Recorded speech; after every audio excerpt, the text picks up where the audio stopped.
Hello and welcome back. As you can see, I've been changing things around a little bit at the station. It had been nagging at me that I couldn't get the catenary running through there, so I've whipped a few things out and I've increased the track centres from I think 67 to approximately 79 millimetres, and that's going to allow me to get the catenary round the curves and into the station. But as a result, I've lost one curved section of the platform at the lead edge, roughly where the diesel engine is now. But I think I'm going to be able to live with that. So there's a few test runs here, just repositioning the platforms and getting things all in line. I also took the opportunity of moving one of the isolating rails in the station to make it a little more practical for longer trains coming in from either direction. And there she goes. Track works quite smooth. Should have perhaps moved those items, I think. I think it's going to be quite good. I made some modifications to the platform. You'll see a short bit of video in a moment where I've altered the holes in the platform to accept the canopy legs to compensate for the extra track width. And it all seems to run through there quite nicely, and we'll just have that run through the curved point in the other direction, and you'll see a stop on the repositioned isolating track in a moment. Right the way through, and it is all a bit of a mess at the moment. There we go, and there's those alterations to the dodgy bits of platform there.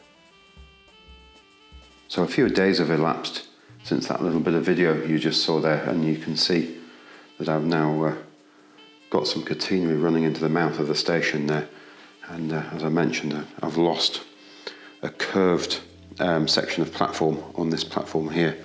Let's just grab this one.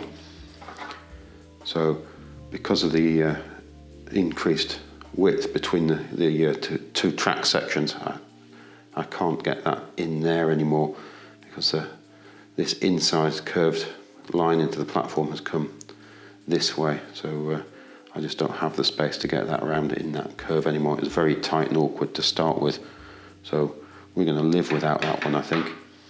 And it's created me the space to get the catenary masts either side of that curve, and they fit quite neatly into the mouth of the station there.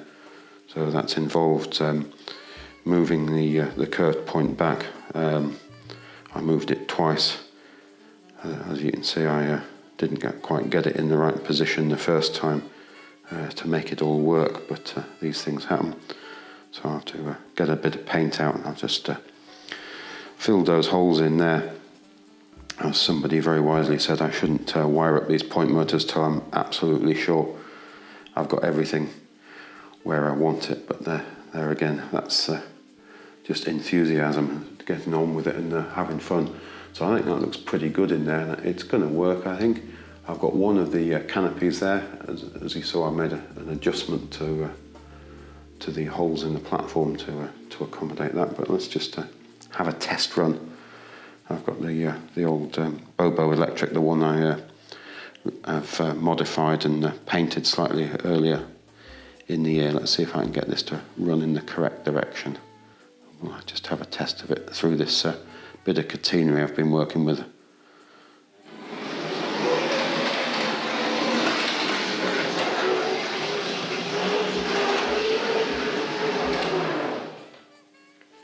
So let's see if I can get that to run just a little bit slower. I've got this old Triang, I think it's a P5, yeah, definitely P5 controller, and it's a little bit all or nothing.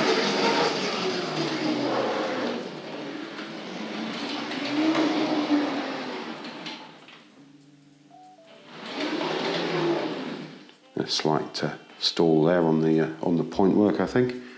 Needs a little bit of momentum to get that through there occasionally, I think. Again, it's got these old knurled wheels on it, which aren't best suited to this System 6, but I think it does reasonably well. Let's just flip this curved point, and we'll just have a swift go down the other side of the platform for now. So let's see if we can move that away smoothly again.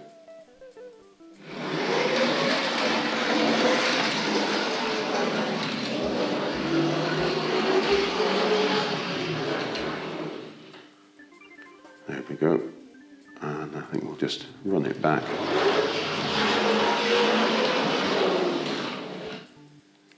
And we've definitely got a bit of a stall there. Let's see what's happening. This catenary needs a little bit of a clean there, I think.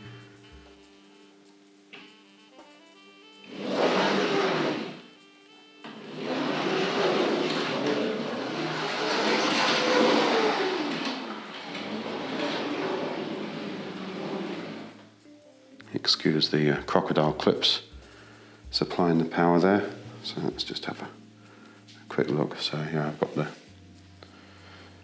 this old Triang P5 controller. It was a little bit on the crude side, so it's definitely struggling a little bit here. So just a bit of attention. Sometimes these catenary clips generate quite a bit of dirt as the skate jumps on and off these clips. Creates deposits on there. Sometimes these little plastic masts, clips, sorry, not masts, hang fractionally down below the wire and cause the skate to lose contact with the wire. And of course it could just be dirty track, of course. But you can see it's coming back together. I'd hoped to have it all in a bit more of a working condition before I made another video, but time was marching on. I think it was time to make another video. So if we just have another look down the railway here, the rest of it has all largely remained the same, although there are things lying everywhere at the moment. And we had this GWR tank, pannier tank in a video a couple of weeks ago, and I mentioned, I think it's this drive wheel here had come off the axle. It was floating free on the uninsulated side. On the axle, it just come away on the spline, so that pushed back in. Must have been loose from the day it was made, but I think it was stalling. The back-to-back was variable, and it was jamming on the point going into the far side of the station over there. I've had to move very little else, just getting the extra few millimeters on between these two lines running through the station, so everything over here has remained the same. And amazingly, this is the only thing I really had to change, really, is the wire coming through there. I'd run it too wide, and I put some more holes in, cut it tighter to the track, and we really didn't have to make any alterations through here, which was great. The line over there, which we'll have a look at in a moment, that has moved a little, so it was quite pain-free in the end. I'd been avoiding it because I thought I was going to have to change absolutely everything. So again, I'm getting sidetracked. So let's just have a look down here, because I had bought another model by accident. Not by accident. I put a casual bid on that well-known auction site on a green Ivat. I've been after one of these for quite a while, so I'm just in the middle of just sort of tidying it up a little bit. I think the best way of describing it is it was quite sticky. If you have a look at the insert pictures there, it's been well oiled, I think, is the way of describing it, and very well handled. This piece of copper wire, quite heavy, I suppose. I think that's the reason it had been poked into the hole in the bottom of the tender there through the weight, because the tender tops bonded to the tender base. And if you see these wheels, I've got some replacements now. It did have the two outside wheels. It's very hard doing this one-handed. This set and this set, sorry, that set and that set just had standard coach silver seal wheels. I don't think that was quite right. My black Ivat didn't have wheels like that. So I found some spares, and then annoyingly, after I'd ordered the spares from a well-known trader on the internet, I discovered that I'd had some all along on an old horse box, which didn't have its roof, had the exact wheels I needed on it. So Now I do have some spares as well. So if we just have a quick look at the chassis. So I'm not going to get it up and running, but as I said, it was oily. If you just look at the amount of grime on there, the motor does look quite nice, doesn't it? Doesn't seem to be have suffered or done very much work. So it just seems to have had a good oiling over its life. Let's so definitely prevent the rot. So let's have a look on there. And I think that all that yellowy brown deposit is going to lift off off those connection rods quite well. There's a little bit of wear to the lining on the cylinder blocks, and the wheels look in quite good shape. But I have noticed this has got much finer scale wheels than my earlier black Ivat. Perhaps we'll have a swift look at the two together towards the end of the video. And it comes in one of these sort of late 70s boxes. I think the green Ivat, and it's I'm struggling to remember the model number now. It's partially on there. It's 852. Was available between 78 and 81 on the black variant, which you've seen in a video.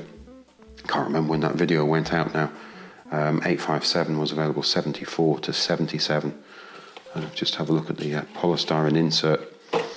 You see, there's definitely some oil deposit in there, isn't there? I've just made my way onto the inside of the railway so we can have a swift look around. So you can see I've got some bits of catenary I'm picking through the curved bits to get through the platform.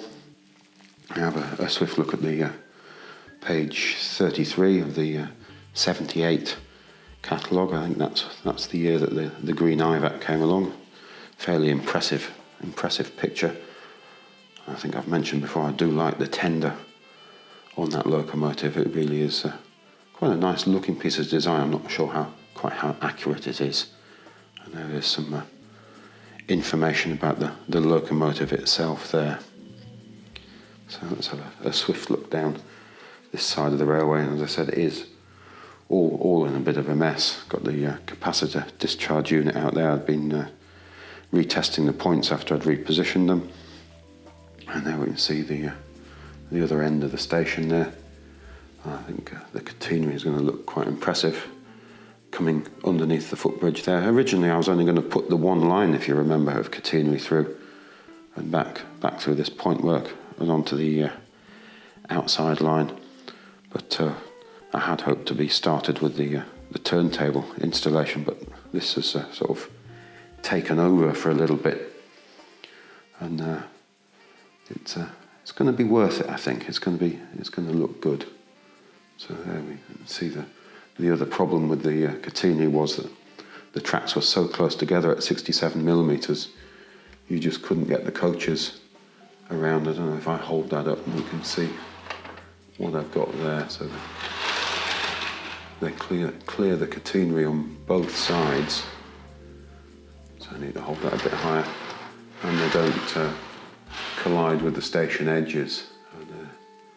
And the catenary running underneath the canopy. I've just repositioned the holes in the canopy, as you saw in that earlier video. I just put a hole a little bit further in. That just creates some extra space so we don't stretch the canopy legs there. You can see I maintain this pattern with the catenary masts all the way through. And there we go. That's the other end of the station, which we were looking at just a few moments ago. But I think what I'm going to do is I'll get that Ivat cleaned up a little, and perhaps choose a different collection of coaches. Perhaps I'm thinking the crimson and cream ones from the early 70s. I think we'll get a short rake of those on the railway, and we'll have a look at her running around. So I've given her a bit of a clean up, and there she is sitting on the rails. We'll just see if we can do a little bit of a slow speed start here, see how this works. Not usually my thing, but we'll give it a go.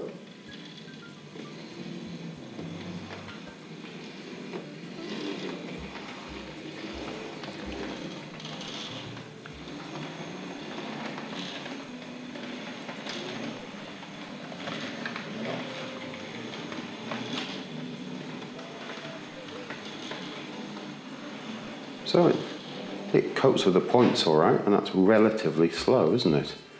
So let's just go down there and have a look at those coaches we've just picked up. Just grab my notes because I can't remember the numbers of these coaches. So we've got the composite there, R.852 B.R. Now all of these coaches came along in 1972, and now we've got the buffet R.628 B.R. And that one, out of the three, left the catalogue in 74 from what I read. And now we've got the brake at the end, R.627 B.R.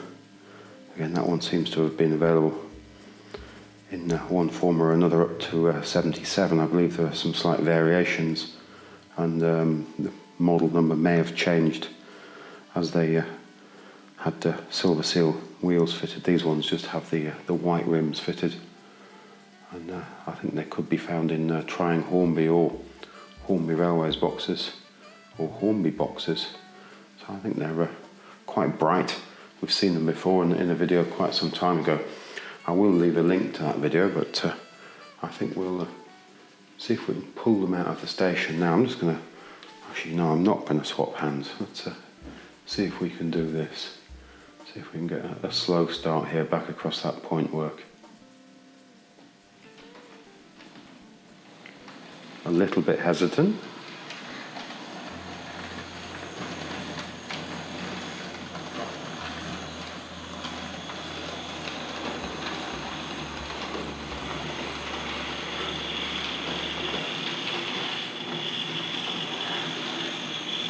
And we'll bring that to a gentle stop just about there.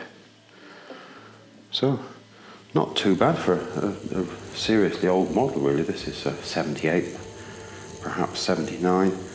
It's got an XO type motor in it, and here's my earlier one, the black version of the Ivat. And if you look at the wheels, they're a much earlier style of wheels, much deeper flanges, and there is no flange on that centre driving wheel. Again, this was in a video some time ago too, so I'll leave a link to that.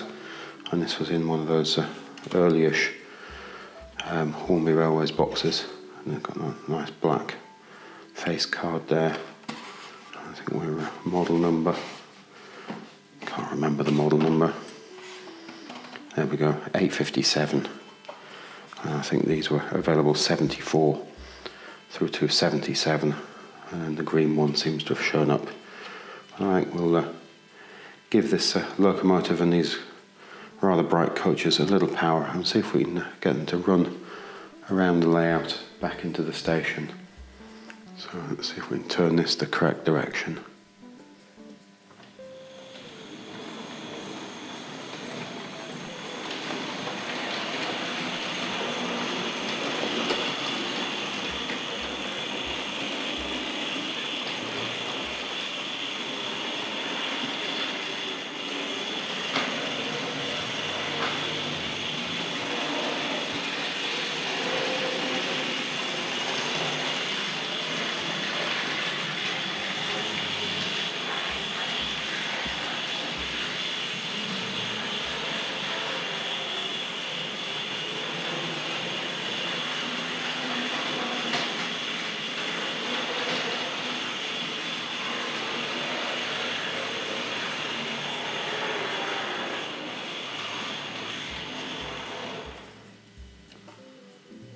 So there we have her in the station.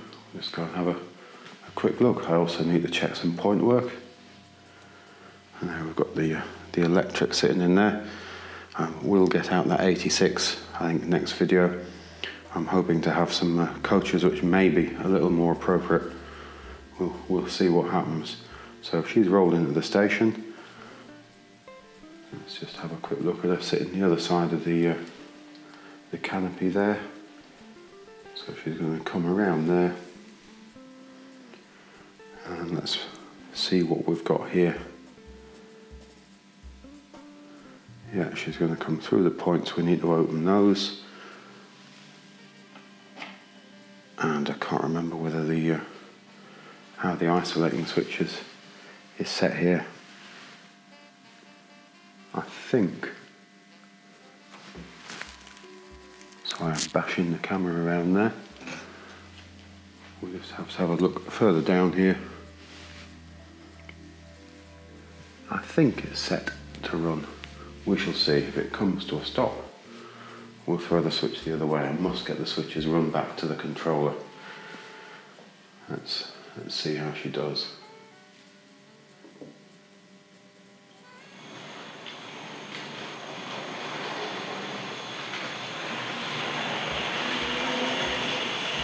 You seem to be okay with the switches.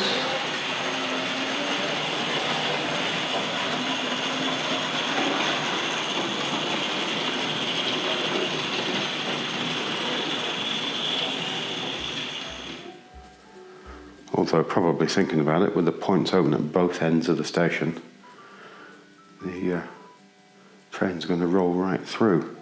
So let's change the route a little now. So we'll close that, and we'll close that so she doesn't go back to the station, and then we'll open up the point so we can jump onto the incline, I think. So we've got piles of stuff everywhere. I'm going to have to get all that catenary out again. Actually, we're already open there. So let's give this a go. So I'll give it some power.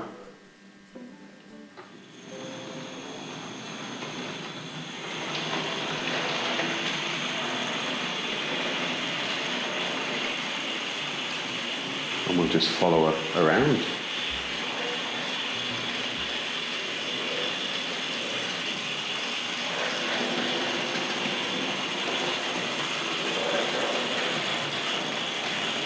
Tiny stutter on the diamond, then everything seems to do that, I've found. And she's going to run around the far side of the station.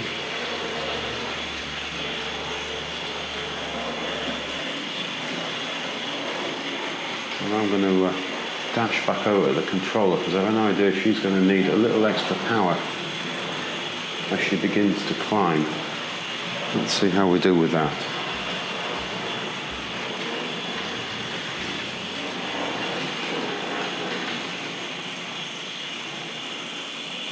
That's still the same power. She's doing pretty good with that.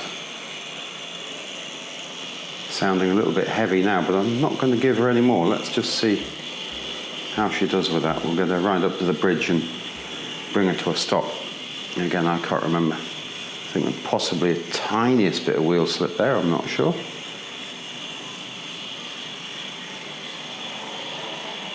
And then we'll bring that to a stop just about there. So the model does have the magnetesian, but we've got these very shiny plated wheels. So I think we were experiencing just the tiniest bit of wheel slip. We do just have the magnetesian on the back wheel there. I just have a swift look at the old service sheet here. So there we can see the magnet at the back end of the chassis there. So we do have some effect of that running through these wheels onto the track, but it's not. It's counteracted, I think, a little bit by the slippiness of the steel wheels. You see that? That really does slide quite freely. So let me just check out the point work now, and we'll see where we're going to go. So we know we're going to run happily down here. I'm just trying not to turn the camera too quickly. So we go dizzy.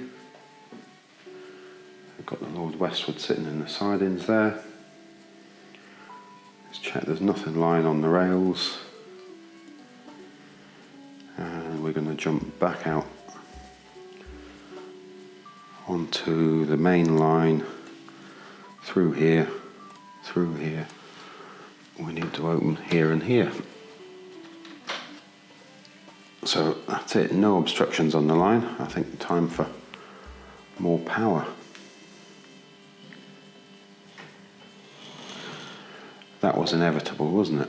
So we'll give her a little more in the correct direction. I think she's quite a pretty model. It's been a bit of a trial trying to get hold of one of these. I did have one before and it arrived and there were so many problems with it, I sent it back. Nice and smooth through there. Let's see how she does with this set of point work coming down here. Ooh, and we've got a stop there. So I'm wondering why we've got a stop there. Let's have a look. I know why we've got a stop there. Because this point here is not set through to the main line. I knew I'd forgotten one, so if I switch that, we'll have power again.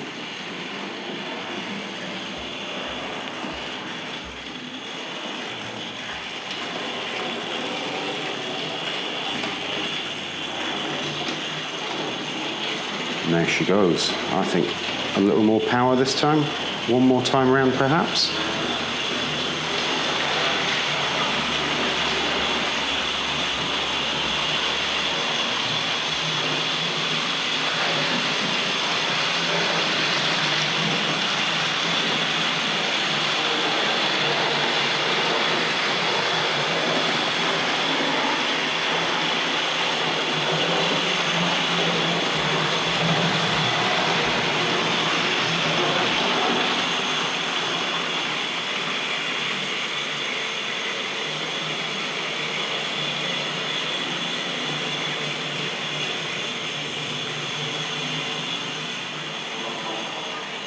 And I think we'll just bring it to a stop there.